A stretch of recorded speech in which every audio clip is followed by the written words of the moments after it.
വിദ്യാധനം സർവധനാൽ പ്രധാനം. വിദ്യാഭ്യാസ രംഗത്ത് ഉറച്ച കാൽവെപ്പുമായി ആത്മവിശ്വാസത്തോടെ മുന്നേറാൻ വിജയ കോളേജ്.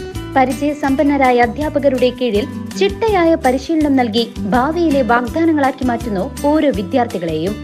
വിജയ college near bus stand, Chelakkara. Formerly Vijaya tutorial college since 1960.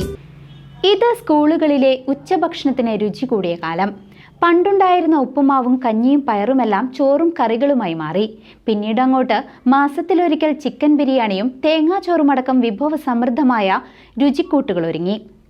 Ananganadi സ്കൂളിലെ പാചകപ്പുരയിൽ നിന്നും വിദ്യാർത്ഥികൾ ഒരുക്കിയ ഹ്രസ്വചിത്രമാണ് നവമാധ്യമങ്ങളെ ശ്രദ്ധ പിടിച്ചുപറ്റിയത്. ആ ഹ്രസ്വചിത്രത്തിലെ കുറച്ച് ഭാഗങ്ങൾ കാണാം.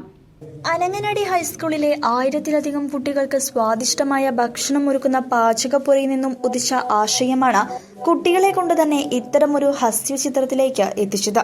സ്കൂളിലെ ഉച്ചഭക്ഷണ കമ്മിറ്റിയായിരുന്നു പിന്നണി പ്രവർത്തകർ. അടുക്കള എന്നർത്ഥം വരുന്ന സ്പാനിഷ് വാക്കായ ലാക്കോസിന എന്നാണ് ഈ ഹസ്യ വീഡിയോയ്ക്ക് പേരിട്ടിരിക്കുന്നത്. 5ാം ക്ലാസ് വിദ്യാർത്ഥിനികൾ വേഷമിട്ട വീഡിയോയുടെ സന്ദേശം ഇത്രമാത്രമാണ്.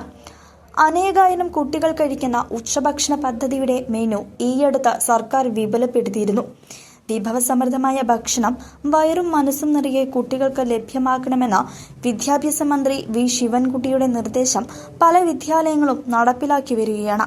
ഇതിന് പിന്നിലുള്ളവന്റെ മക്കൾക്കും ഇല്ലാത്തവന്റെ മക്കൾക്കും സമൃദ്ധമായതും പോഷകാഹാരത്തോടുകൂടിയുമായ സ്വാദിഷ്ട ഭക്ഷണം ഉറപ്പുവരുത്തുക എന്ന ലക്ഷ്യം കൂടിയുണ്ടെന്ന് കുട്ടികൾ ലളിതമായി അവതരിപ്പിക്കുന്നു.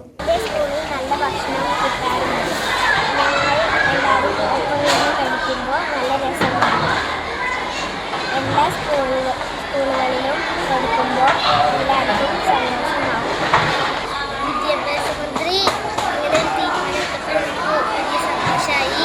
എല്ലാ കുട്ടികൾക്കും എല്ലാ സ്കൂളിലെ കുട്ടികൾക്കും സന്തോഷമായി. 5ാം ക്ലാസ് വിദ്യാർത്ഥിനിയായ പല്ലവി പ്രവീണാണ് വീഡിയോയിലെ പ്രധാന കഥാപാത്രം. ഒപ്പം സഹപാഠികളായ പി ആദ്യ, എ ശ്രീപ്രിയ, കെ അവ്യകൃഷ്ണ എന്നിവരും അഭിനയിച്ചിട്ടുണ്ട്. ഉച്ചഭക്ഷണ ചുമതലയുള്ള സൽമാൻ മാസ്റ്ററുടെ ആശയത്തിന് സ്കൂൾ അധികൃതർ പിന്തുണ നൽകിയപ്പോൾ കുട്ടികൾക്ക് വിളമ്പുന്ന ബിരിയാണിക്കൊപ്പം ഒരു വലിയ സന്ദേശം കൂടിയാണ് നൽകുന്നത്. പൊതുവെ നമ്മുടെ നാട്ടിലുള്ള സ്കൂളിലൊക്കെ നല്ല ഭക്ഷണം തന്നെയാണ് കൊടുക്കുന്നത്. നമ്മൾ കഴിഞ്ഞ കുറച്ച് വർഷങ്ങളായിട്ട് നമ്മുടെ സ്കൂളിൽ മാസത്തിലൊരിക്കൽ ചിക്കൻ കറിയും മറ്റും കൊടുക്കുന്നുണ്ട്. ഇതിപ്പോൾ കേരളത്തിൽ മന്ത്രി ഔദ്യോഗികമായിട്ട് നല്ല ഭക്ഷണം പുതിയൊരു മെനു ഇറക്കിയപ്പോൾ അത് എല്ലാവർക്കും ഇനിയിപ്പോൾ എത്തും എന്നുള്ളതിനകത്ത് വ്യത്യാസമായിട്ട് തോന്നിയിട്ടുള്ളൂ. ഇന്നിപ്പോൾ ഞങ്ങളുടെ സ്കൂളിൽ തേങ്ങാച്ചോറും ചിക്കനാണ് കൊടുക്കുന്നത്.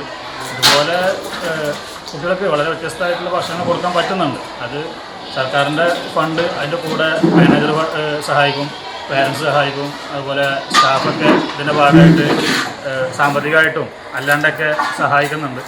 അതെല്ലാം കൂടി ചേർക്കുമ്പോൾ കുട്ടികൾക്ക് വളരെ നല്ല ഭക്ഷണം കൊടുക്കാൻ വേണ്ടിയിട്ട് വലിയ ബുദ്ധിമുട്ടില്ലാതെ തന്നെ നടത്താൻ വേണ്ടി പറ്റുന്നുണ്ട്. News desk CCV.